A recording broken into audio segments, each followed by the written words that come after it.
Selamat pagi dan salam sejahtera. Anda bersama saya Muhaj Nasami langsung dari Parlimen. Baik, seperti biasa hari ini persidangan Dewan Negara Khamis 23 hari bulan 2021 iaitu hari terakhir persidangan bagi Dewan Negara. Seperti biasa dimulakan dengan pertanyaan-pertanyaan jawab lisan dan seterusnya adalah raun undang-undang yang telah pun diluluskan telah luluskan di Dewan Rakyat akan dibahaskan di Dewan Negara. Baik, ketika ini di soalan yang pertama iaitu Senator Datuk Teo Eng Ti meminta Menteri Kesihatan menyatakan punca kebanyakan ramai tidak hadir untuk mengambil suntikan penggalak COVID-19 dan apakah usaha kementerian setakat ini dalam menangani masalah tersebut.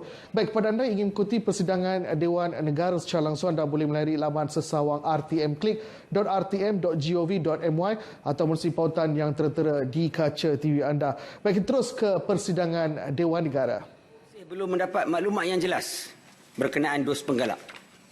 Berdasarkan soal selidik bertajuk persepsi terhadap pengambilan dos penggalak di kalangan populasi Malaysia ataupun Inception B oleh Institut Penyelidikan Klinikal pada 15 Oktober 2021 sehingga 26 Oktober 2021. Hanya 48.8% menyatakan mendapat maklumat yang cukup berkenaan dos penggalak. Sehubungan dengan itu, Kementerian Kesihatan telah mewujudkan Jawatankuasa Strategi Komunikasi Peak Booster khusus telah dibentuk untuk memperkukuhkan penyampaian mesej berkaitan dos penggalak pada orang awam. Hasil kajian ini juga mendapati sebanyak 76.2% responden bersetuju untuk mengambil dos penggalak. Daripada jumlah tersebut, hanya 39.9% sahaja yang bersetuju untuk mengambil dos penggalak daripada jenis yang berlainan ataupun heterologous dengan dos prima. Ini membuktikan bahawa kadar penerimaan dos penggalak bagi vaksin COVID-19 adalah baik. Tetapi majoriti memilih untuk mengambil dos penggalak daripada jenis yang sama ataupun homologous dengan dos prima. Ini mungkin menyebabkan kadar kedatangan bagi dos penggalak yang rendah kerana pada masa tersebut hanya vaksin Comirnaty keluaran Pfizer-BioNTech yang telah diluluskan oleh pihak berkuasa kawalan dadah sebagai dos penggalak. Tuan Yang di-Pertua, pada 17 November 2021, PBKD telah meluluskan vaksin CoronaVac keluaran Sinovac dan vaksin AstraZeneca untuk digunakan sebagai dos penggalak. Selain itu, pada 24 November 2021 yang lalu, Jawatankuasa Kerja Teknikal bagi dos penggalak telah meluluskan pemberian dos penggalak kepada semua individu berumur 18 tahun ke atas. Ini bermakna pemberian dos penggalak secara homologous bagi penerima dos lengkap vaksin CoronaVac dan vaksin AstraZeneca boleh dilaksanakan. Oleh demikian, Kementerian Kesihatan menjangkakan kadar penerimaan dos penggalak akan meningkat. Kementerian Kesihatan telah mengenal pasti klinik-klinik kesihatan yang terpilih yang akan beroperasi selepas waktu pejabat khusus untuk pemberian dos penggalak. Kementerian Kesihatan dengan kerjasama bersama pengamal perubatan swasta yang berdaftar di bawah Protect Health Corporation juga akan melaksanakan aktiviti jangkau luar. Selain itu, penerima dos penggalak juga boleh mendaftar sebagai senarai menunggu simpanan di fasiliti kesihatan awam dan swasta terpilih. Senarai fasiliti kesihatan awam dan swasta terlibat dengan pemberian dos penggalak boleh didapati di laman sesawang Kementerian Kesihatan ataupun di laman sesawang Protect Health. Dos penggalak akan diberikan sekiranya terdapat pembatalan janji temu atau no-show oleh mereka yang telah menerima janji temu dalam MySejahtera. Tuan Yang-di-Pertua, pada 21 Disember 2021, seramai 4,879,326 orang telah menerima dos penggalak berbanding seramai 2,457,510 orang pada 1 Disember 2021, iaitu peningkatan sebanyak 98.5% dalam masa 3 minggu. Dengan usaha-usaha yang giat dijalankan, Kementerian Kesihatan komited untuk mencapai sasaran 5.5 juta populasi telah menerima dos penggalak pada akhir Disember 2021. Sekian, terima kasih. Terima kasih kepada Yang Berhormat Datuk Dr. Haji Nur Azmi bin Ghazali. Soalan tambahan? Soalan tambahan. Terima kasih Timbalan Menteri. Dato' Seri Yang di-Pertua, soalan tambahan saya. Mengapa Malaysia masih melaksanakan pemberian vaksin campuran sedangkan Pertubuhan Kesihatan Sedunia WHO memberi amaran terhadap pemberian vaksin campuran?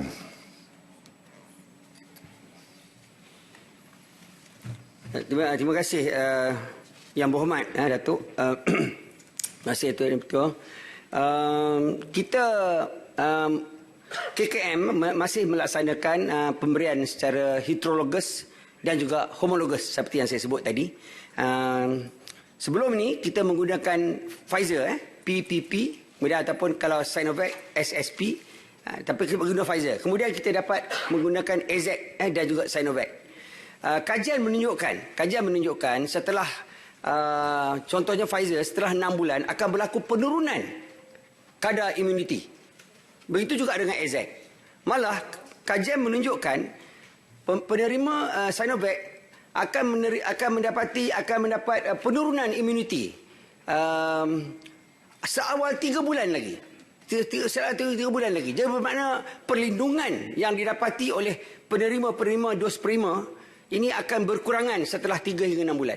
Sebab itulah kerajaan amat prihatin dan bersungguh-sungguh untuk melaksanakan khususnya dalam pasukan keselamatan seperti Polis Diraja Malaysia selaras dengan perkara 8 dalam kurungan 5 dalam kurungan C Perlembagaan Persekutuan Malaysia, PDRM telah diperuntukkan jawatan khas melalui skim perkhidmatan pegawai rendah polis dan juga konstebel orang asli.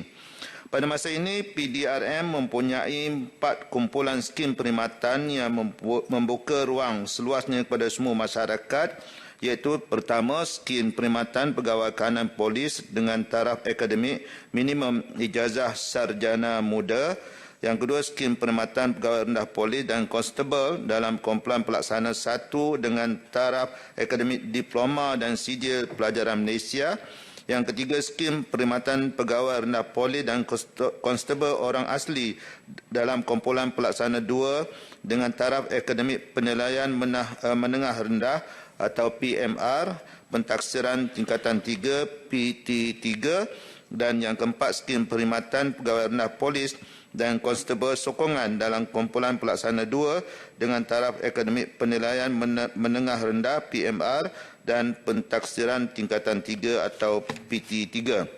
Walaupun lantikan pegawai polis melalui skim perkhidmatan pegawai rendah polis dan konstebel orang asli serta skim perkhidmatan pegawai rendah polis dan konstebel sokongan mensyaratkan kelulusan akademik yang sama iaitu minimum lulus penilaian menengah rendah PMR, pentaksiran tingkatan 3 PT3, namun gaji permulaan bagi lantikan kedua-dua skim adalah berbeza. Bagi lantikan di bawah skim perkhidmatan pegawai rendah polis dan konstebel orang asli, tawaran gaji permulaan bagi grade YP1 adalah lebih tinggi, iaitu sebanyak RM1,334 Malaysia, manakala bagi skim perkhidmatan pegawai rendah polis dan konstebel sokongan pula gaji permulaan grade YT1 adalah sebanyak RM1,220 Malaysia. Selain itu, elan dan kemudahan yang diterima oleh skim perkhidmatan pegawai rendah polis dan konstebel orang asli adalah sama dengan konstebel biasa seperti imbuhan tetap khidmat polis sebanyak RM95 sebulan, bayaran insentif perkhidmatan PDRN sebanyak RM200 sebulan dan bayaran insentif PGA sebanyak RM400 sebulan. Semua faedah yang dinikmati oleh pegawai polis turut dipanjangkan kepada skim perkhidmatan pegawai rendah polis dan konstebel orang asli seperti faedah persaraan, kebajikan pegawai, keluarga dan waris pegawai. Faedah-faedah ini adalah setara dengan pegawai perkhidmatan awam yang lain mengikut kelayakan hakiki mereka. Terima kasih Datuk Timbalan Yang di-Pertua. Soalan tambahan? Ya, Silakan. terima kasih Datuk Seri Yang Betul.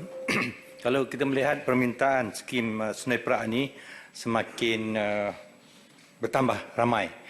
Dan kita melihat hanya 2 PJA yang itu di Bidor dan Pangkalan Hulu. Saya ingin bertanya kepada kerajaan, adakah bercadang untuk mewujudkan lebih lagi tambahan 1 PJA Sungai Perak di selatan ataupun di Pahang, yang mana penduduk masyarakat orang asli pun lebih ramai di sana. Sekian, terima kasih.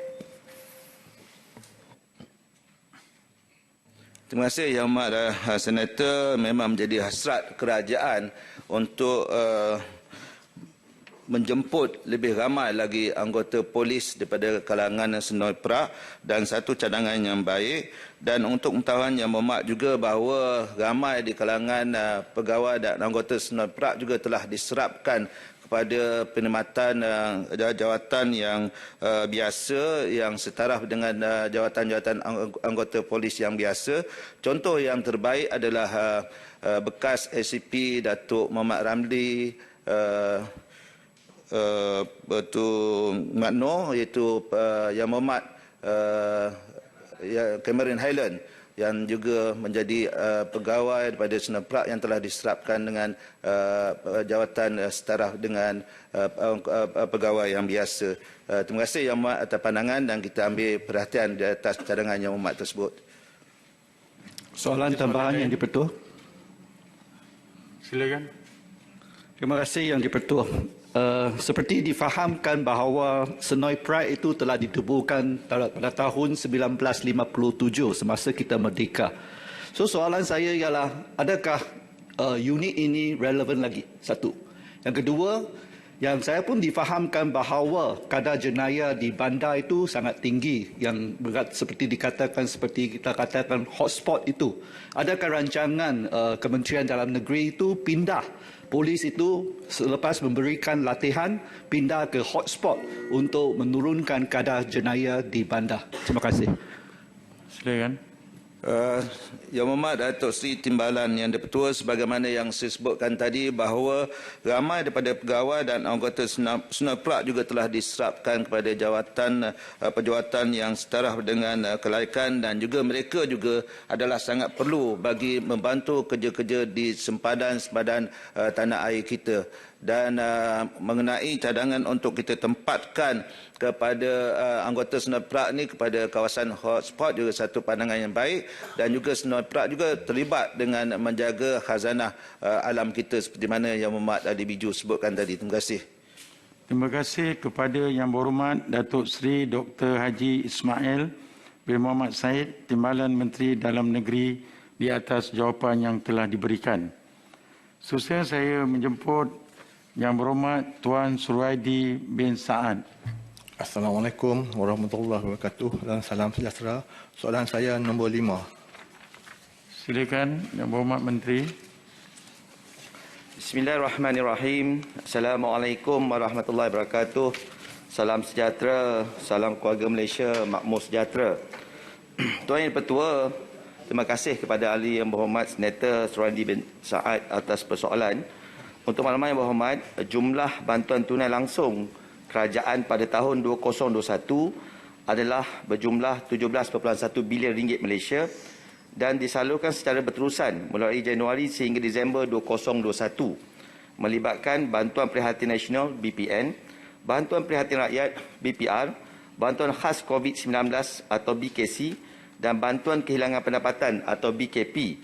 Paling terkini untuk makluman Yang Berhormat Senator, pembayaran BKC Fasa 3 mulai 20 Disember 2021 melibatkan 3.8 juta penerima isi rumah kategori miskin B40 dengan nilai bantuan sebanyak RM300 dan implikasi kewangan berjumlah RM1.2 bilion.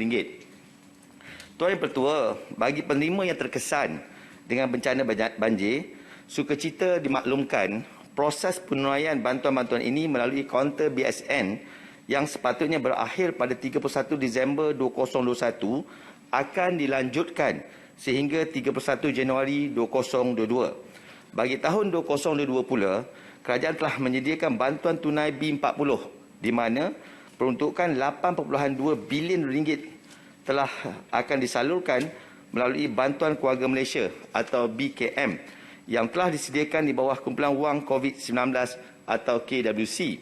BKM merupakan bantuan tunai kerajaan yang lebih bersasar kepada golongan yang memerlukan bertujuan untuk membantu meringankan kos sara hidup dan beban rakyat berpendapatan rendah atau B40.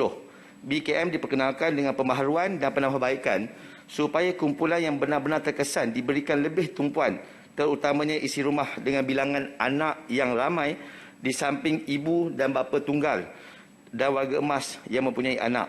Ia juga membuktikan keprihatinan kerajaan terhadap golongan yang memerlukan dan seterusnya memberi impak yang tinggi kepada rakyat serta merancangkan ekonomi melalui aktiviti perbelanjaan.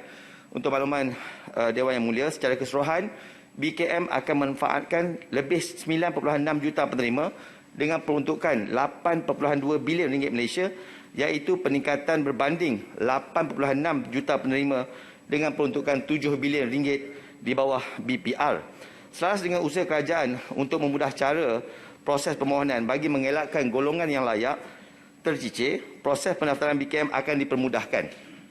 Yang pertama, mereka yang telah lulus BPR tidak perlu lagi memohon semula dan akan terus dipertimbangkan untuk BKM tahun 2022 mengikut syarat kelayakan yang ditetapkan.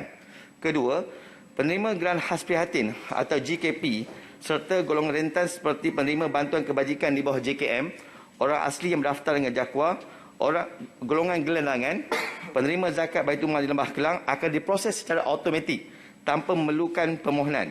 Dan yang ketiga, untuk permohonan baru, proses akan dibuka kepada mereka yang berkelayakan pada bulan Januari 2022 dengan borang permohonan yang ringkas dan keperluan dokumen sokongan yang minima.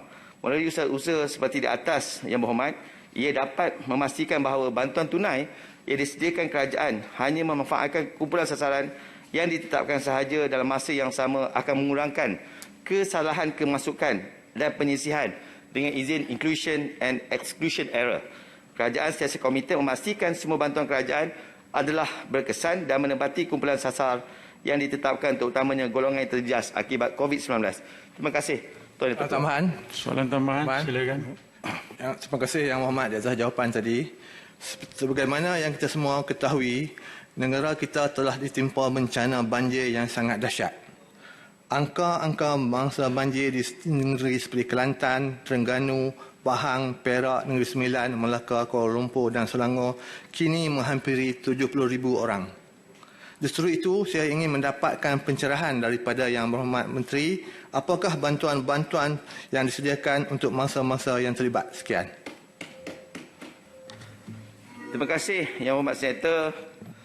Saya amat memahami perkara yang dimaklumkan oleh Yang Berhormat Senator kerana di kawasan saya, di kawasan Kuala Kerau dan sebahagian daripada anggota pentadbiran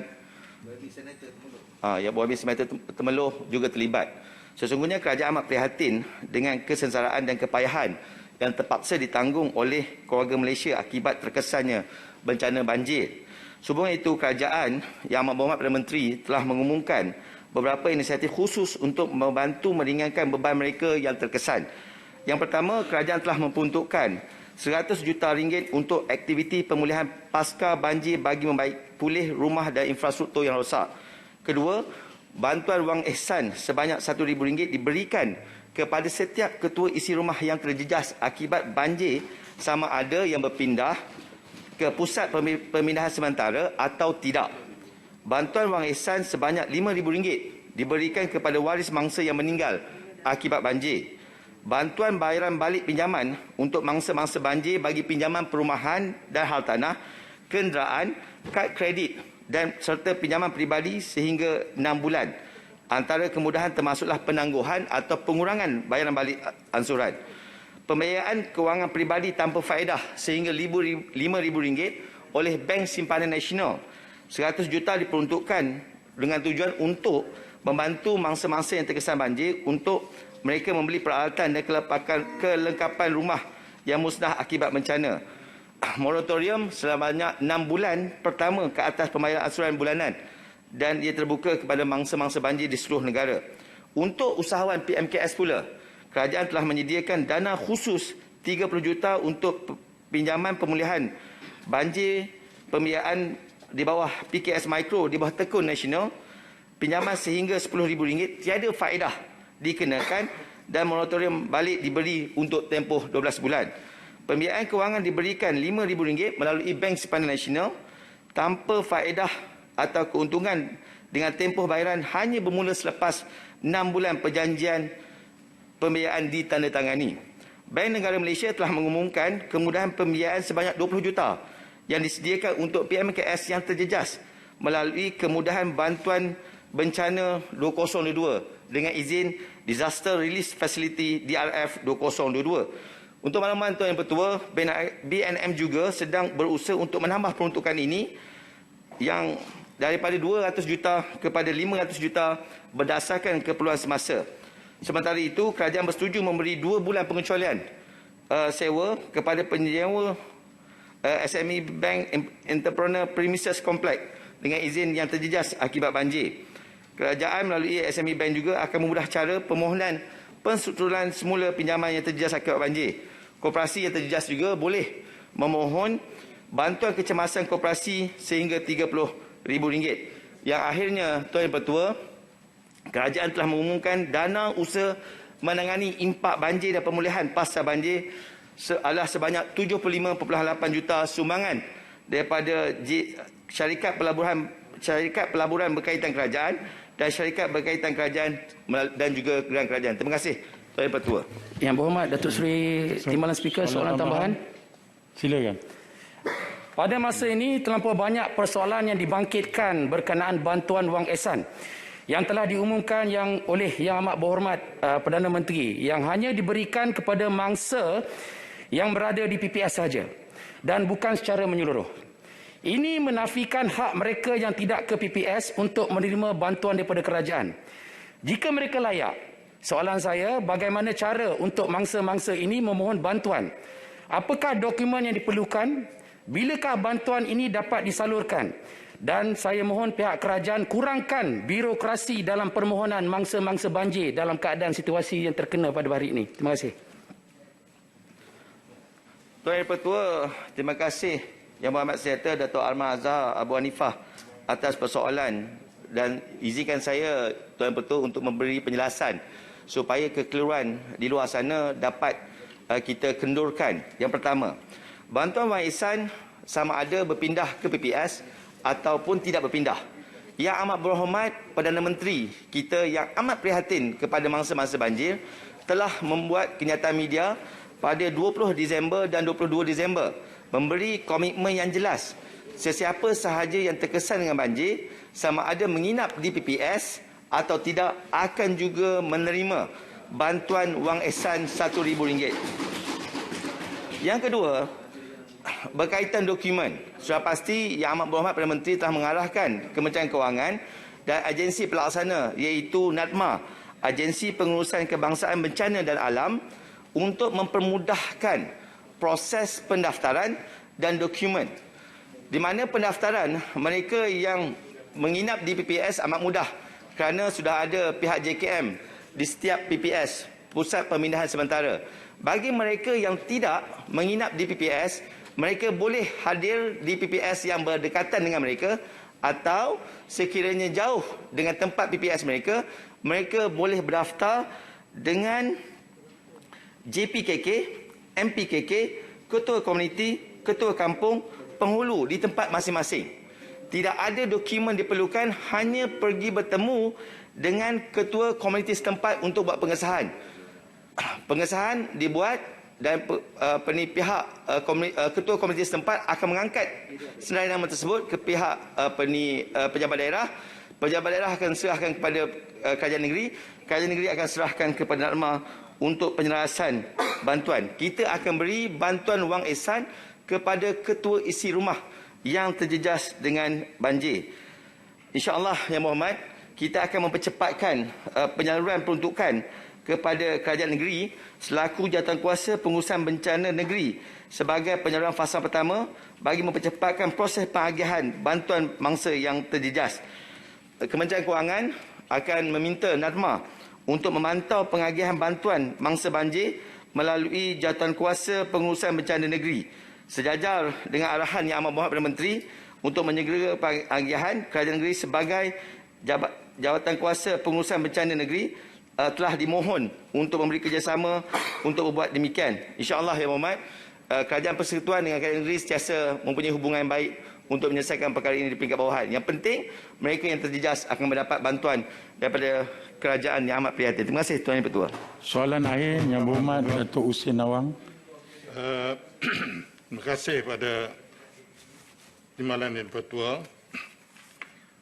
Kerajaan telah memperuntukkan lebih 471.6 ringgit Malaysia, yakni juta, bagi tujuan pemberian pakej penjagaan COVID-19 seperti kepada keluarga Malaysia kategori B40 yang mengandungi pek pelitup muka guna semula, kit ujian kendiri COVID-19, termometer serta risalah panduan penggunaan dan info kesihatan. Soalan saya, bilakah pakej ini akan diagihkan dan apakah mekanisme untuk mengagihkannya kepada golongan sasar? Terima kasih. Tuan Yang Pertua, saya mohon jawapan saya bertulis kerana perkara ini tidak ada dalam makluman saya. Terima kasih Tuan Yang Pertua. Terima kasih kepada Yang Berhormat Datuk Indra Muhammad Sahar bin Abdullah, Timbalan Menteri Keuangan yang telah memberikan jawapan tadi. Seterusnya saya menjemput Datuk Zaidi Haji Suhaili. Terima kasih Timbalan Datuk Seri Timbalan Yang Pertua. Soalan saya soalan nombor 6. Terima kasih Yang Berhormat Senator. Tuan Yang Pertua, Kementerian Pendidikan Malaysia KPM mengedari bahawa sesi persekolahan secara bersemuka untuk tahun 2020 dan tahun 2021 tidak dapat dilaksanakan sebagaimana kebiasaan.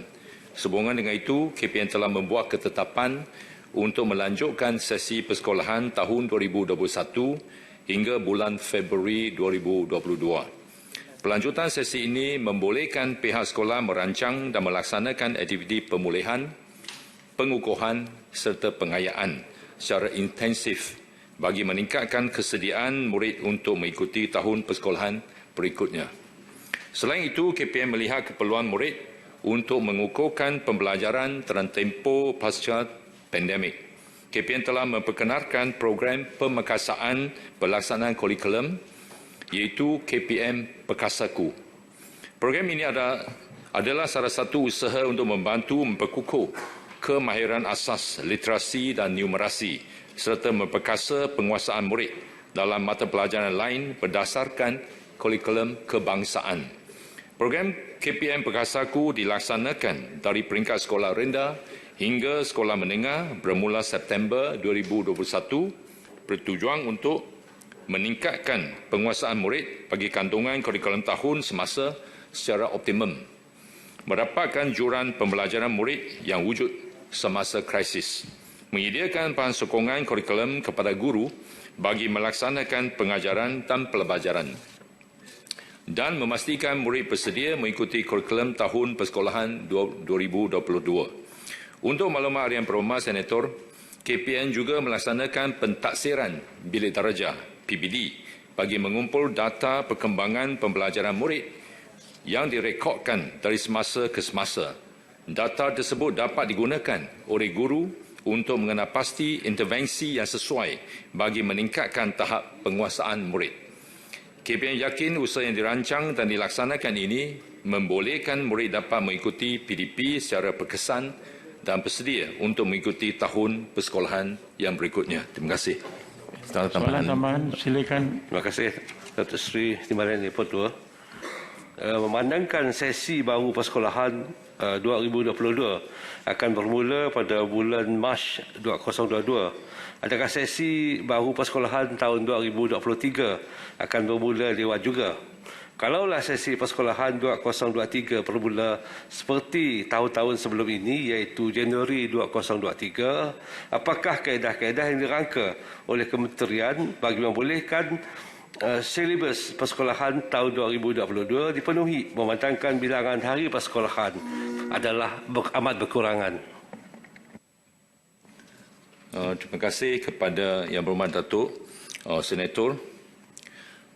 KPM mengedari bahawa sesi persekolahan secara persemuka tidak dapat dilaksanakan seperti mana yang biasa pada tahun 2020 dan 2021. Jadi oleh demikian, KPM telah menetapkan sesi persekolahan untuk tahun 2022 dan 2023 akan bermula pada bulan Mac.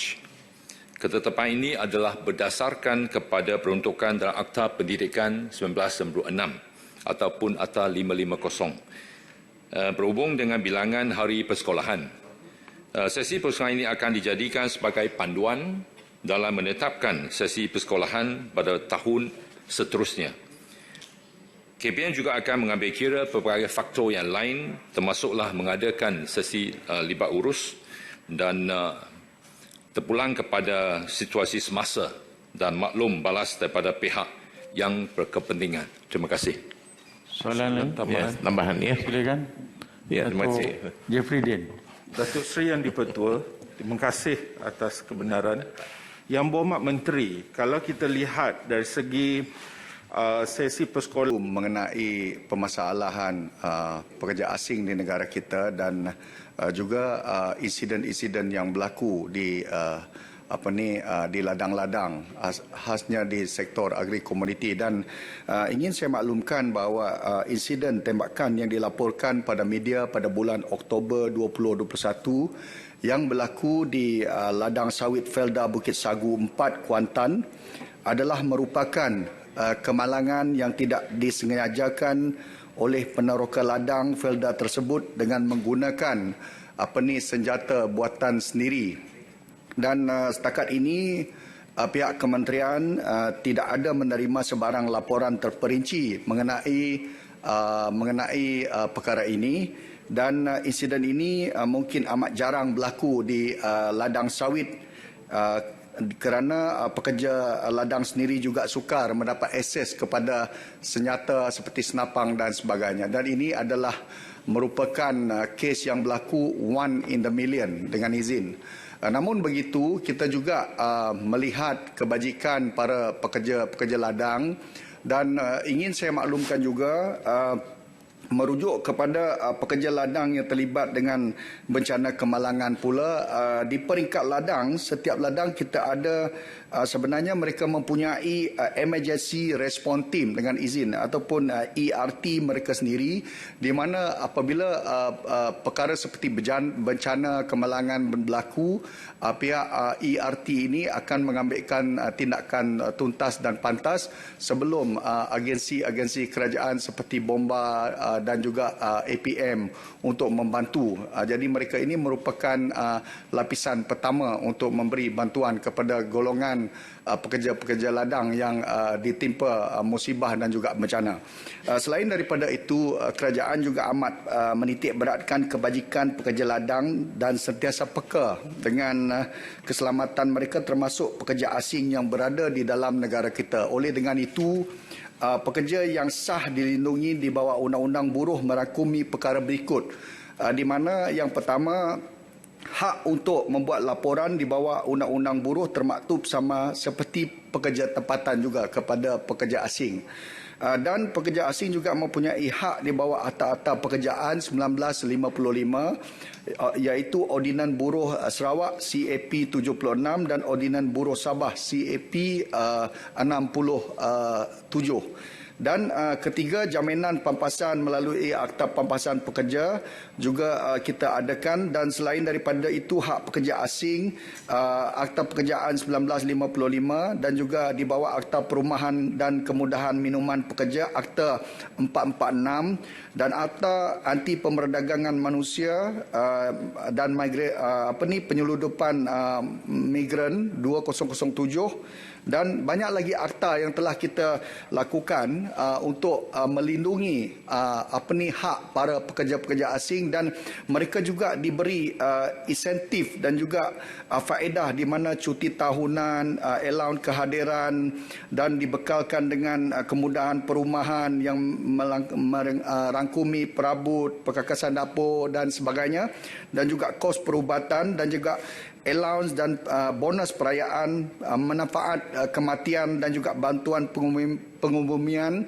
dan juga tiket kapal terbang mereka juga disediakan oleh majikan, dan kita sentiasa peka dan juga mengambil titik berat mengenai kebajikan pekerja-pekerja asing di negara kita, dan kita akan sentiasa melakukan yang terbaik untuk menyantuni mereka yang bekerja di negara kita supaya mereka rasa mereka ini selesa dan juga boleh menyumbang kepada negara kita. Terima kasih.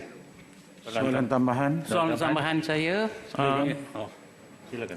Datuk Seri Yang di-Pertua, adakah kementerian bersedia untuk bekerjasama dengan Institut Keselamatan dan Kesihatan Pekerjaan Negara, itu NIOSH, bagi memperkenalkan penggunaan sistem pasport keselamatan kepada industri perladangan kelapa sawit supaya para pekerja mendapat latihan mengenai kesedaran serta ilmu asas berkaitan undang-undang keselamatan dan kesihatan di tempat kerja.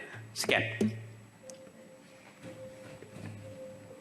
Terima kasih YB Senator, dan kita di peringkat kementerian memang kita sentiasa terbuka untuk bekerja dengan mana-mana pihak yang boleh membantu kita untuk memperkasakan sektor peladangan kita, khasnya pekerja-pekerja asing yang kita perlukan untuk memajukan sektor agri komoditi kita. Dan saya bersetuju bahawa jika ada keperluan, kita memang terbuka untuk bekerja sama dengan NIOSH untuk kita memformulasikan segala kaedah dan juga strategi untuk kita memperkasakan bukan sahaja kemahiran pekerja asing tersebut, tetapi juga kita ingin melihat mereka ini peka dalam aspek keselamatan. Dengan itu kita in a nutshell, kita memang bersedia untuk bekerjasama dengan mana-mana pihak termasuk NIOSH. Sekian, terima kasih.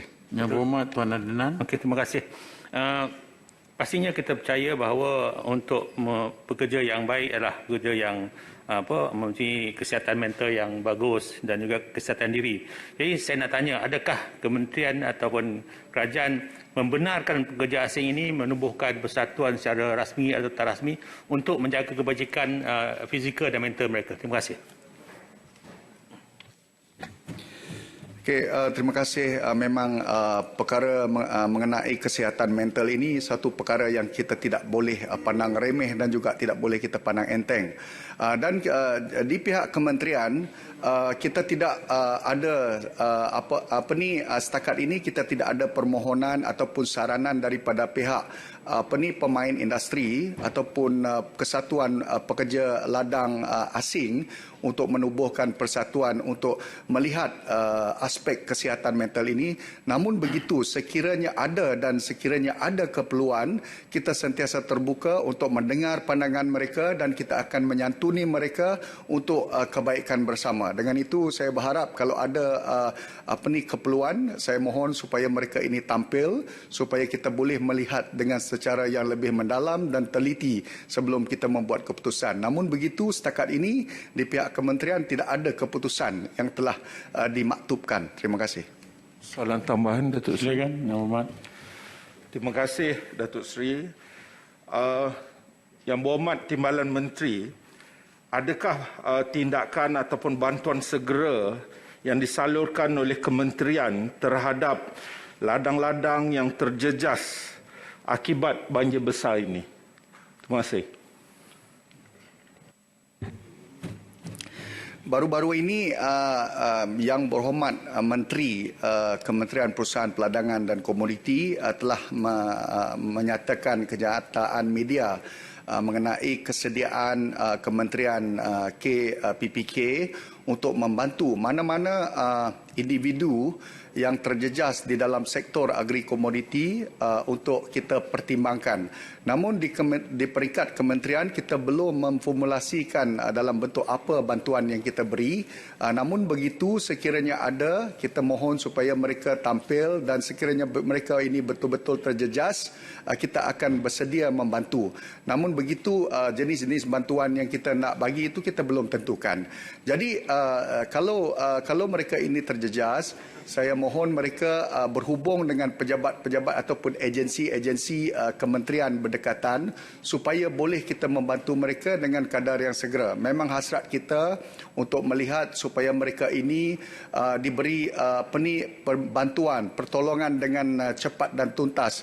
Namun begitu setakat ini tidak ada laporan yang diketengahkan di kementerian kita, jadi kita tidak ada jumlah yang kita boleh kongsi dengan Dewan Yang Mulia ini. Sekian, terima kasih. Tuan Yang Ketua, nak tambah sikit. Saya amat kecewa dengan jawapan Tan Zat. Sebab orang setengah duk bercakap, rakyat marah berkaitan contoh apa yang berlaku dengan Natma. Apabila kementerian berkata sedangkan air dah lepas pucuk kelapa tu. Jadi takkan nak tunggu laporan dan sebagainya. Sebagai kementerian yang hari ini komoditinya harga pun mahal, minyak sawit kan. Sepatutnya sudah ada satu skim ataupun program standby. Sekiranya berlaku, ini yang kita akan buat. Jadi kalau nak tunggu, saya ingat ayat ni orang akan marah. Terima kasih. Terima kasih Yang Berhormat Senator. Sebenarnya bantuan untuk bencana ini bukan di dalam portfolio kementerian. Sebab itu kita tidak boleh dilihat sebagai meninjak stepping the toe on other ministry. Kita ada cara tertentu dan kita ada SOP dan kita dalam kementerian pun kita mengikut lunas-lunas dan juga tanggungjawab kita di dalam kementerian. Seperti mana yang saya katakan, kalau ada perkara itu berlaku, kita akan bantu. Sebab kita tidak tahu siapa yang mengalami masalah ini. Jadi, janganlah kita nak main mempolitikkan perkara ini. Sebab kita memang bersedia untuk membantu. Jangan kata manusia kita tak bantu. Binatang peliharaan kalau dia susah, tak ada makan pun kita bagi. Itu tak ada jadi masalah. Jadi sebenarnya kita memang bersedia membantu. Terima kasih. Terima kasih kepada Yang Berhormat Datuk Willy Anak Mogin, Timbalan Menteri Perusahaan, Peladangan dan Komoditi di atas jawapan-jawapan yang telah diberikan. Ahli-ahli Yang Berhormat, bagi pertanyaan bagi jawab lisan hari ini kita tamatkan.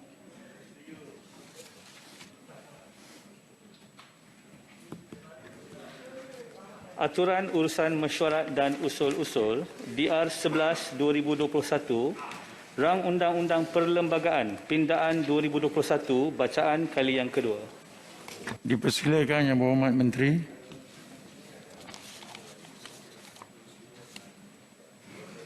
Boleh buka. Boleh buka. Terima kasih. Bismillahirrahmanirrahim. Assalamualaikum warahmatullahi wabarakatuh. Wassalamualaikum. Tuan Yang Ketua, saya mohon mencadangkan rang undang-undang bernama Satu Akta Perlembagaan Pindaan 2021 dibaca kali yang kedua sekarang. Tuan Yang Ketua, rang undang-undang yang akan saya bentangkan adalah rang undang-undang Perlembagaan Pindaan 2021. Rang undang-undang Perlembagaan Pindaan 2021 ini adalah bagi meminda perlembagaan persekutuan berkaitan komitmen kerajaan terhadap Perjanjian Malaysia ataupun MA 63. Sebelum rang undang-undang ini dibentang, cadangan pindaan ini telah terlebih dahulu dipersetujui oleh dua kerajaan negeri Sabah dan Sarawak. Cadangan pindaan ini juga telah dibawa ke Jawatankuasa Rakan Sekutu 11 Oktober 2021 dan telah disetujui di peringkat Majlis Khas mengenai Perjanjian Malaysia 1963. pada 18 Oktober 2021 dan Jemaah Menteri pada 20 dan 20 bulan dan 29 Oktober 2021. Tuan Yang Ketua, rang undang-undang Perlembagaan Pindaan 2021 digubal bertujuan untuk meminda perkara-perkara berekod. Pertama, Pasal 2, Perkara 11.1 Perlembagaan Persekutuan. Yang kedua, tafsiran dan federation di bawah Pasal 2, Perkara 160 Perlembagaan Persekutuan. Yang ketiga, tafsiran baharu Malaysia Day di bawah Pasal 2 Perkara 160 Perlembagaan Persekutuan. Dan yang keempat, Pasal 6 dan 7 perkara 161A Perlembagaan Persekutuan. Tuan Yang Bertuah, pindaan pasal 2 perkara 1 Perlembagaan Persekutuan semasa Malaysia ditubuh pada 16 September 1963. Pasal 2 perkara 1 Perlembagaan Persekutuan bagi negeri-negeri persekutuan adalah seperti berikut. Dengan izin Yang Dipertua, menggunakan bahasa Inggeris sebahagiannya oleh kerana perlembagaan itu dalam bahasa Inggeris. The name, states and territories of the Federation. 1. Bracket 1. The Federation shall be known in Malay and English by the name Malaysia. Bracket 2. The state of the Federation shall be A. The state of Malaya, namely Johor, Kedah, Kelantan, Melaka, Negeri Sembilan, Pahang, Penang, Perak, Perlis, Selangor, dan Terengganu. And B. The Borneo state, namely Sabah and Sarawak. And C. The state of Singapore. Walau bagaimanapun, pada tahun 1976, peruntukan ini telah dipinda melalui Akta Perlembagaan Pindaan 1976. Akta yang dinamakan A354 bagi menyatakan satu persatu semua negeri anggota persekutuan mengikut susunan abjad berkuat kuasa mulai 27 Ogos 1976. Pindaan kemudiannya dicadang pada tahun 2019 melalui Rang Undang-Undang Perlembagaan Pindaan 2019 ataupun DR 7/2019 supaya diperuntukkan semula peruntukan yang sama sebagaimana pada tahun 1963 dan ubah suaian yang perlu selaras Singapura keluar dari Malaysia dan mengeluarkan penggunaan perkataan negeri-negeri Melayu serta negeri-negeri Borneo, dan rang undang-undang tersebut telah dibentang untuk bacaan kali kedua pada 9 April 2019 dengan cadangan pindaan dalam jawatan kuasa untuk dimasukkan perkataan negeri-negeri Melayu dan negeri-negeri Borneo selaras dengan tuntutan Ahli Dewan Rakyat pada ketika itu. Walau bagaimanapun, rang undang-undang tersebut gagal mendapat sokongan majoriti 2/3 Ahli Dewan Rakyat semasa dibentangkan pada pembacaan kali kedua. Tuan Yang Bertuah, pindaan kepada tafsiran The Federation di bawah pasal 2 perkara 160 Perlembagaan Persekutuan. Setelah kajian yang terperinci dibuat dan rundingan bersama Jabatan Peguam Negeri Besar Negeri Sabah, Jabatan Peguam Besar Negeri Sarawak diadakan. Pindaan takrif The Federation yang berikut telah dipersetujui. The Federation mean the federation that was first established under the Federation of Malaya Agreement 1957 and further person to the agreement concluded on the 9th day of July 1963 between the United Kingdom of Great Britain, Northern Ireland, Federation of Malaya, North Borneo, Sarawak and Singapore. The federation is called Malaysia, with the colonies of North Borneo and Sarawak and the state of Singapore federated with the existing state of the Federation of Malaya in the state of Sabah, Sarawak and Singapore in accordance with the constitutional instrument annexed thereto, but under and by virtue of the agreement relating to the separation of Singapore from Malaysia as independent and sovereign state dated 7th day of August 1965, Singapore has ceased to be a state of Malaysia. Pindaan tafsir yang demikian adalah selaras dengan tuntutan asal Kerajaan Negeri Sabah dan Kerajaan Negeri Sarawak yang telah diperluas dengan mengambil kira sejarah evolusi pembentukan persekutuan selepas tahun 1957 yang merangkumi Perjanjian Malaysia 1963 selepas pemisahan Singapura daripada Malaysia pada tahun 1965. Cadangan ini juga akan memberi pengiktirafan kepada Perjanjian Malaysia 1963 dalam Perlembagaan Persekutuan. Cadangan pindaan ini juga dibuat dengan merujuk kepada Recital and Article 1 Perjanjian Malaysia 1963 yang memperuntukkan seperti berikut. The United Kingdom of Great Britain and Northern Ireland, the Federation of Malaya, North Borneo, Sarawak and Singapore, desiring to conclude an agreement relating to Malaysia, agrees as follows.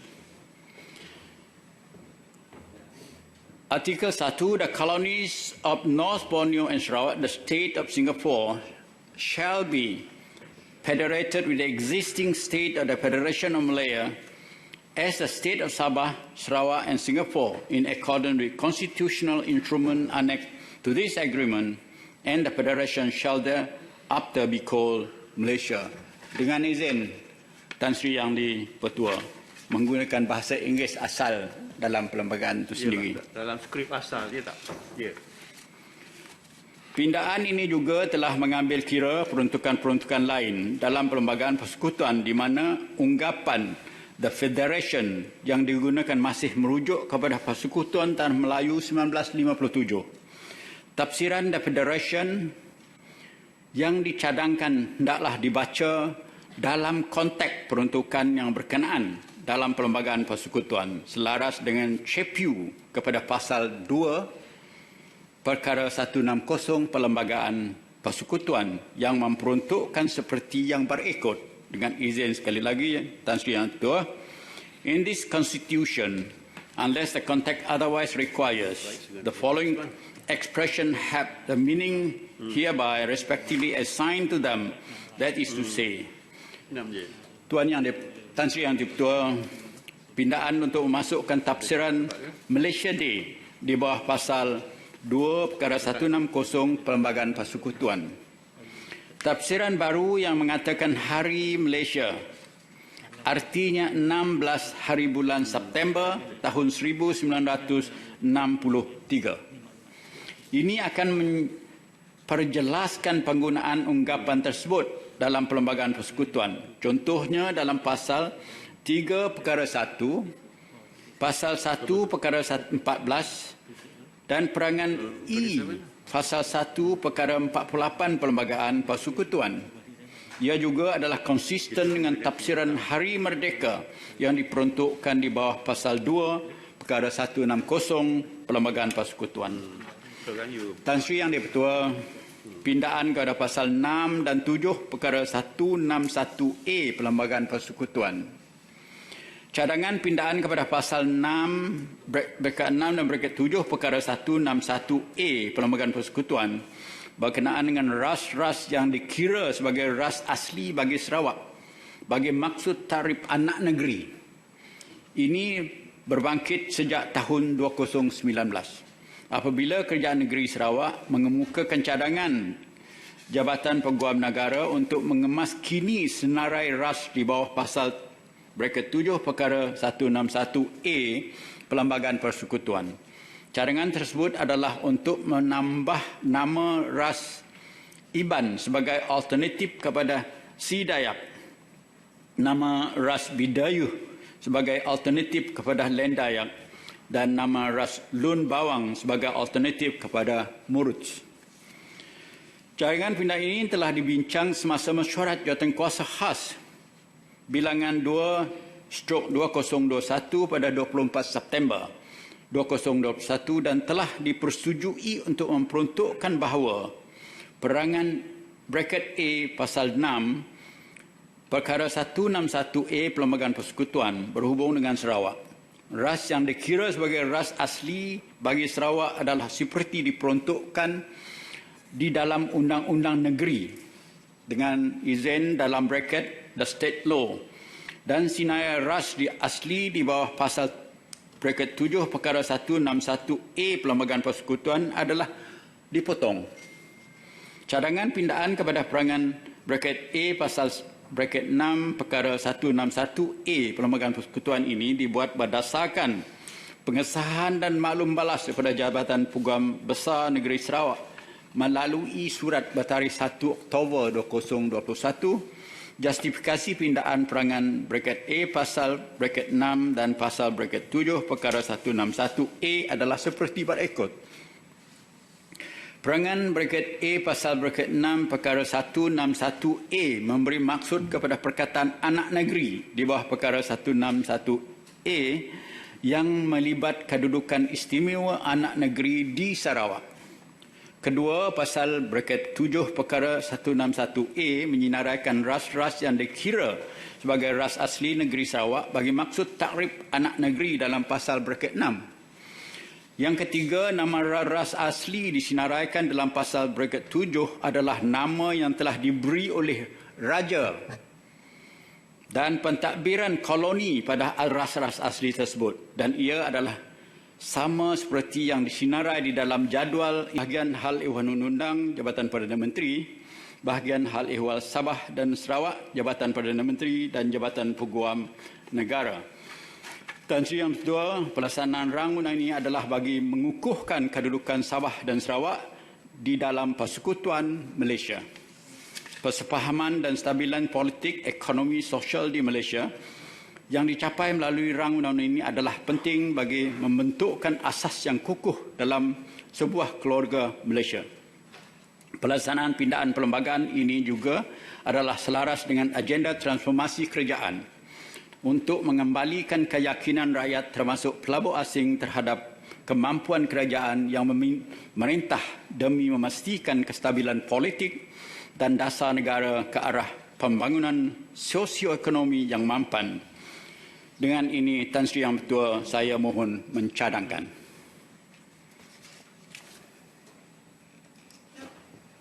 Sesiapa penyokong? Tan Sri Ketua, saya menyokong.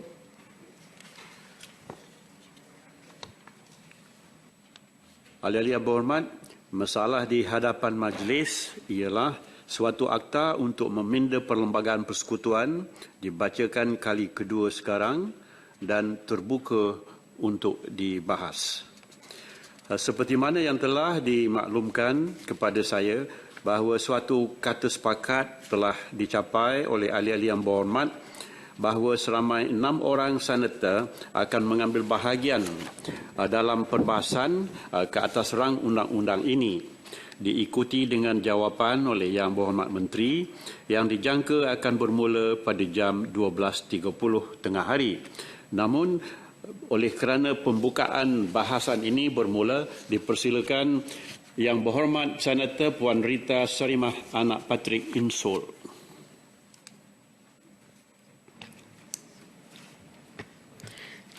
Selamat pagi, salam sejahtera. Terima kasih Tuan Yang Dipertua kerana memberi saya peluang untuk mengambil bahagian dalam perbahasan ke atas pindaan perlembagaan persekutuan berkaitan dengan 3 perkara di dalam perlembagaan tersebut.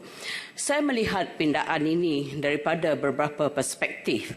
Pertama, berkaitan dengan pindaan ke atas perkara 1 untuk mengembalikan dengan ubah suaian kedudukan Fasal 2 semasa pembentukan Malaysia pada tahun 1963. Pindaan ini adalah signifikan kerana ia menggambarkan hakikat sebenar bahawa Malaysia dibentuk oleh 2 pihak, iaitu negeri-negeri Tanah Melayu dan negeri-negeri Borneo. Ini adalah fakta sejarah dan wajar dikekalkan di dalam perlembagaan. Perkara kedua yang boleh dihayati daripada pindaan ini adalah pengiktirafan Perjanjian Malaysia 1963 sebagai asas kepada terma-terma tertentu yang memberi beberapa keistimewaan kepada Sabah dan Sarawak, seperti perkara immigration. Dan seterusnya, pengiktirafan 16 September 1963 sebagai Hari Malaysia merupakan satu peruntukan yang dengan izin long in coming but late is better than never. Saya berharap pindaan ini memberi kesedaran kepada kita bahawa 16 September adalah hari untuk rakyat Malaysia merayakan kita sebagai bangsa Malaysia. Saya berharap Kementerian Perpaduan boleh mengadakan perayaan yang boleh melonjakkan perpaduan di antara keluarga Malaysia di Sabah dan Sarawak dan di Semenanjung Malaysia pada Hari Malaysia. Tuan Yang di-Pertua, melalui pilihan raya negeri Sarawak baru-baru ini, rakyat Sarawak telah bersuara menolak parti yang berhasrat untuk memisahkan Sarawak daripada Malaysia. Ini merupakan komitmen rakyat Sarawak kepada Persekutuan Malaysia. Keputusan pilihan raya Sarawak tersebut juga merupakan satu mandat daripada rakyat Sarawak kepada Kerajaan Sarawak untuk terus bermusyawarah dengan Kerajaan Persekutuan berkaitan hak-hak Sarawak di bawah Perjanjian Malaysia. Pindaan perlembagaan seperti dibentangkan pada hari ini adalah hasil daripada mufakat di antara Kerajaan Persekutuan, Kerajaan Sarawak dan Kerajaan Sabah. Saya berharap kerjasama erat sedemikian berkekalan demi membolehkan pembangunan sosioekonomi di Sabah dan Sarawak dipercepatkan dan seimbang dengan pembangunan di Semenanjung Malaysia. Tuan Yang di-Pertua, perbahasan saya ringkas sebab cadangan pindaan ini adalah sangat bertepatan dan dengan itu saya menyokong pindaan ke atas Perlembagaan Persekutuan di bawah RUU 11 2021. Akhir kata saya mengucapkan selamat Hari Christmas kepada rakan-rakan yang merayakannya dan selamat Tahun Baru kepada semua. Terima kasih. Terima kasih diucapkan kepada Yang Berhormat Senator. Dijemput Yang Berhormat Senator Datuk Bobby bin Swan.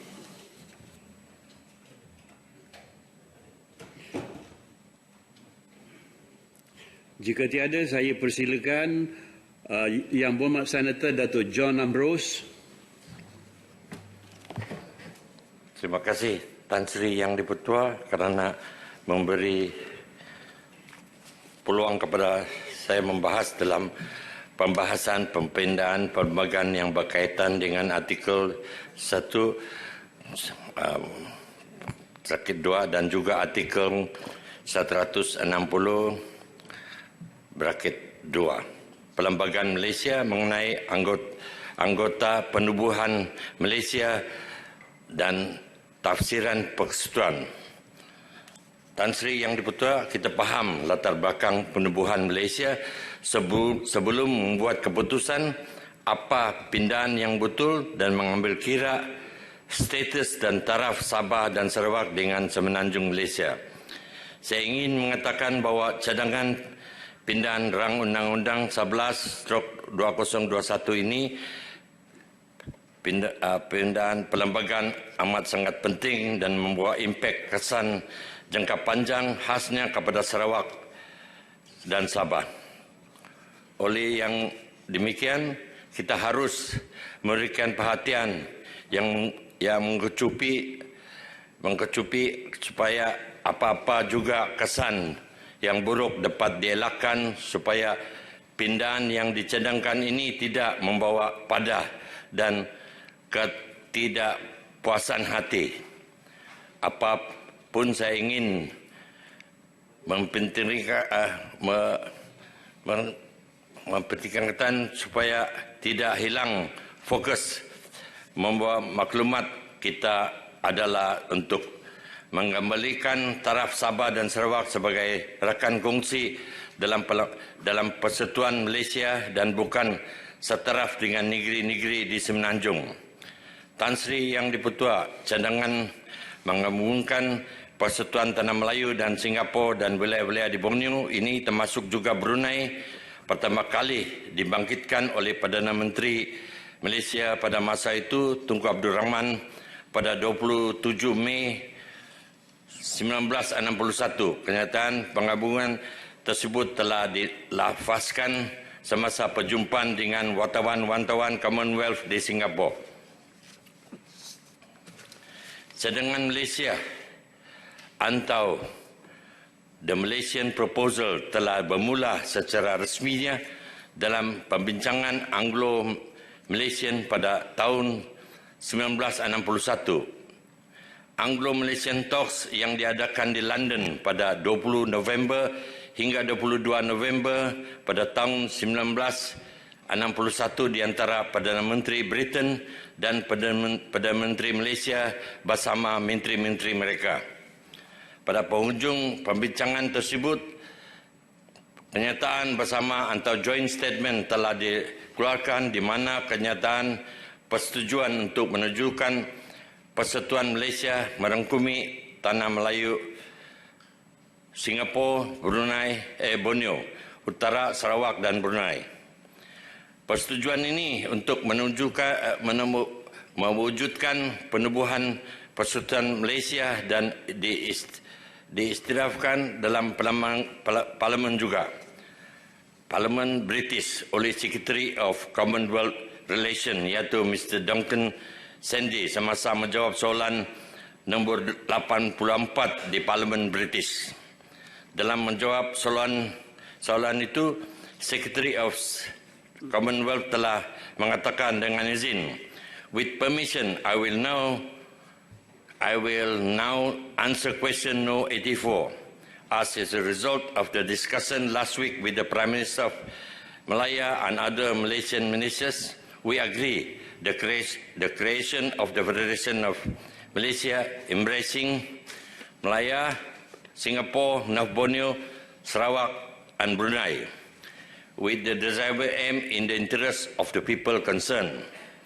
We accordingly decided to set up a commission to ascertain the view of the inhabitants of North Borneo and Sarawak on this question, and we made arrangement to consult the Sultan of Brunei. We also agreed that in the event of the Federation of Malaysia being established, the existing defence agreement between Britain and Malaya should be extended. Tan Sri Yang Dipertua, selepas pembincangan Anglo-Malayan tersebut, Suruhanjaya Kobul telah ditubuhkan di antara Britain dan Malaya untuk mengkaji kebersediaan rakyat Sabah dan Sarawak terhadap pembentukan Persekutuan Malaysia. Dalam laporan Kobul tersebut telah dinyatakan bahawa persetujuan untuk mewujudkan atau menubuhkan Persekutuan Malaysia sebagai sebuah negara baru yang dinyatakan oleh Kobul dalam laporan Kobul ditubuhkan untuk mengaji keinginan rakyat wilayah-wilayah Borneo mengenai penubuhan Malaysia. Lord Kobul telah menyatakan dengan izin, it is necessary condition that from the outset of Malaysia should be regarded by all concerned as an association of partners combining in the Commonwealth interest to create a new nation by retaining their own individualities. Dia menurut mengatakan, if any idea were to take root that Malaysia should involve a takeover of Borneo territories by the Federation of Malaya and the submission of the individual of North Borneo and Sarawak, Malaysia would not be, in my judgment, be generally acceptable or successful. Bagi pihak dan wilayah-wilayah yang terlibat dalam pembentukan Persekutuan Malaysia mempunyai agenda berlainan masing-masing.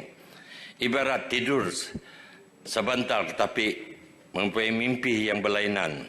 Sebagai contoh, Britain, apakah agenda sebenar mereka? Tujuan mereka ini tidak lain dan tidak bukan adalah melepaskan bebanan mereka sebagai penjajah di atas tanah jajahan mereka, terutamanya dari segi kos tabir urus wilayah jajahan selepas Perang Dunia Kedua. Tan Sri Yang Dipertua, pada mulainya Brunei, Sabah dan Sarawak telah menolak penubuhan Malaysia. Pemimpin-pemimpin tiga wilayah ini telah menghantar satu memorandum kepada United Nations pada 9 September 1962 untuk membantah cadangan penubuhan Persekutuan Malaysia tanpa hak menentu atau self-determination oleh rakyatnya dan memohon representatif kepada Committee on Colonies of United Nations Organization. Malangnya, representasi ini tidak dapat dibuat oleh kerana rusuhan dan operasi yang telah berlaku di Brunei tanpa terlebih dahulu mendapat pandangan atau pengungutan suara rakyat mengenai isu itu. Formation of Malaysia iaitu MA63, tapi Malaysia Agreement yang ditandangi pada 9 Julai, Sabah dan Sarawak masih koloni dan proses untuk menumbuhkan Malaysia belum selesai. Penubuhan Malaysia hanya selesai pada 19 September 1963. Maka ada bertentangan, contradiction dan kontradiksi ini yang menirukan kita semua dan perlu diperjelaskan dan dipembetulkan. Oleh sebab itu saya ingin menyambut sedikit tentang kontraksi di dalam MH63 artikel 1. Penjajahan Sabah dan Sarawak disekutukan dengan negeri-negeri di Semenanjung. Tan Sri yang sepakati lagi dalam usaha kerajaan untuk memastikan memorandum persefahaman transformasi dan kestabilan politik ini juga akan menjadi kenyataan dan bukan setekat retorik.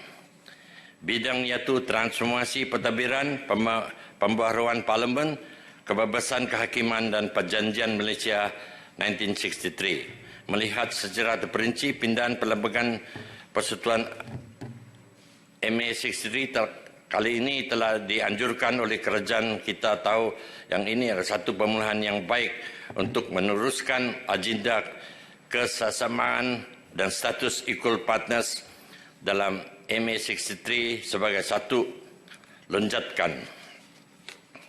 Kerajaan PIHIS gagal sebelum ini untuk mendapatkan sokongan walaupun mereka sendiri tak mempunyai komitmen dan political will untuk membuat pindahan ini. This shows that we are making greater progress than PIHIS. Looking at the details and the points in how the amendment will benefit the people of Borneo. Definisi pribumi native di bawah artikel 161A Perlembagaan Persekutuan. Dengan pindahan ini kuasa memutuskan kaum mana yang terdapat di Sarawak akan diistiraf sebagai kaum asal engineers dan akan ditempatkan oleh negeri mengurusi undang-undang negeri sendiri. This is meant under the best interest of every child born in Borneo to be recognized if one of the parents are engineers Borneo. Pindahan yang merangkumi definisi persatuan di bawah artikel 160 braket 2 sangat penting supaya MH63 serta fasal yang di dalamnya diperakui dalam perlembagaan federation.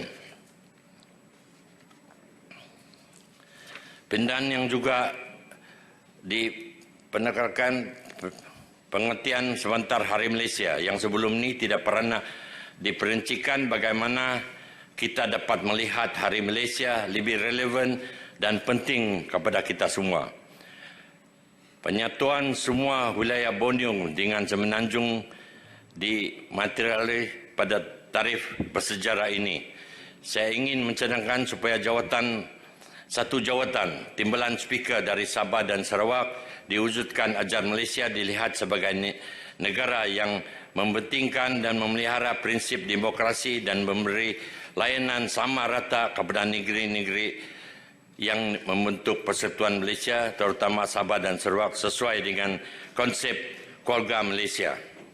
Sebagai timbalan speaker, dia boleh mengumumkan sebarang soalan aduan ataupun pernyataan mengenai hal-hal kawangan, hal-hal negeri dan hal-hal kementerian secara langsung kepada kerajaan persekutuan. Inilah kebaikan untuk semua. Untuk Dewan Rakyat ke atau untuk kita di sini, Datuk? Mana-mana pun boleh lah. Hati kalau boleh di Dewan di Dewan negara lah. Dua-dua lah sekali baik. Berikan peluang sama rata kepada rakan kongsi kita untuk menentukan perubahan institusi ke arah yang lebih baik di masa akan datang. Inilah sangat ini adalah langkah ke hadapan untuk wilayah Sabah dan Sarawak di mana memberikan lebih ruang kepada timbalan speaker dari Sarawak, Sabah dan Sarawak ini untuk menyampaikan suara Sabah dan Sarawak di samping mengekalkan birokrasi dan debat parlimen. Dan saya juga ingin kalau boleh Tan Sri yang jadi ketua ini yang bagaimana mau bawa ini menjadi timbalan. Saya mencadangkan lah. Terus bagi beban ya. Saya minta semua senator beri sokongan lah.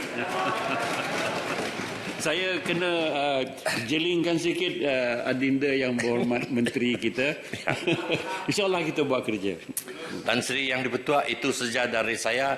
Saya mohon menyokong dan saya juga ambil kesempatan ini untuk menyatakan selamat Hari Raya kepada semua orang Kristian. Selamat Hari Christmas kepada semua orang Kristian dan New Year kepada semua ahli Senat. Sekian, terima kasih. Terima kasih kepada Yang Berhormat Senator Datuk John Ambrose di atas pandangan dan juga cadangan beliau tadi. InsyaAllah saya rasa itu cadangan yang baik dan kita akan kemukakan dalam tempoh dan suasana yang ada.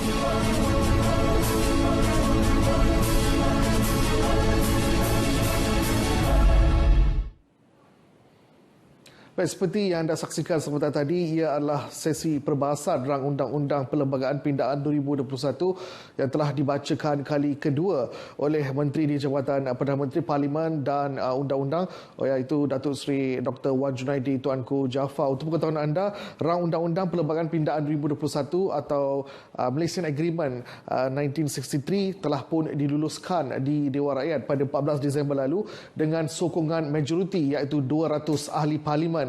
Dan ketika ini sedang dibahaskan di Dewan Negara dan sekiranya ia diluluskan, ia akan diwartakan sebagai salah satu pindaan dalam rang Undang-Undang Perlembagaan 2021 yang melibatkan hubungan hubungan Sabah Sarawak dan juga Semenanjung Malaysia, selain memperkukuhkan kedudukan Sabah Sarawak dengan Persekutuan Malaysia daripada pelbagai aspek termasuk aspek ekonomi dan juga melibatkan hak-hak tertentu bagi negeri Sabah dan juga Sarawak. Baik, antara soalan-soalan yang dibangkitkan di Dewan Negara pada hari ini iaitu berkenaan dengan dos penggalap. Hasil kajian Kementerian Kesihatan mendapati sebanyak 76.2% responden bersetuju untuk mengambil dos penggalap. Namun daripada jumlah tersebut hanya 39.9% sahaja yang bersetuju untuk mengambil dos penggalap daripada jenis yang berlainan dengan dos prima. Jelas Timbalan Menteri Kesihatan 1 Datuk Dr. Noor Azmi Ghazali, statistik tersebut membuktikan bahawa kadar penerimaan dos penggalak bagi vaksin COVID-19 adalah baik, tetapi majoriti memilih untuk mengambil dos penggalak dari jenis yang sama dengan dos prima. Pada 21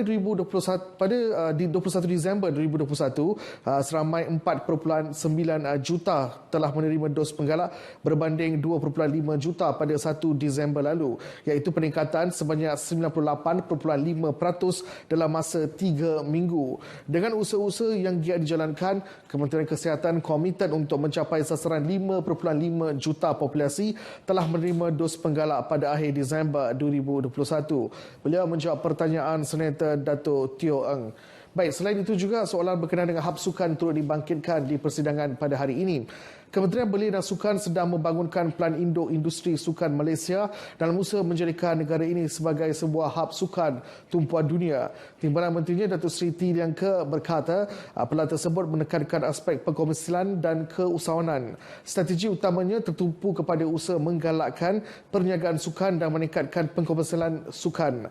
Kementerian juga sedang dalam fasa akhir pembangunan kanvas misi Sukan Negara 2030 yang menggariskan hala tuju baru untuk memacu pembangunan sukan negara bagi tempoh 10 tahun akan datang.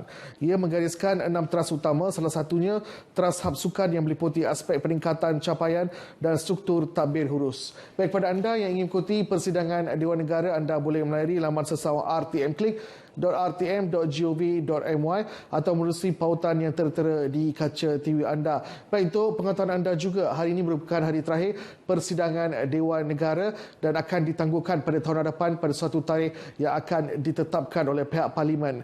Baik, begitu juga dengan langsung dari Parlimen.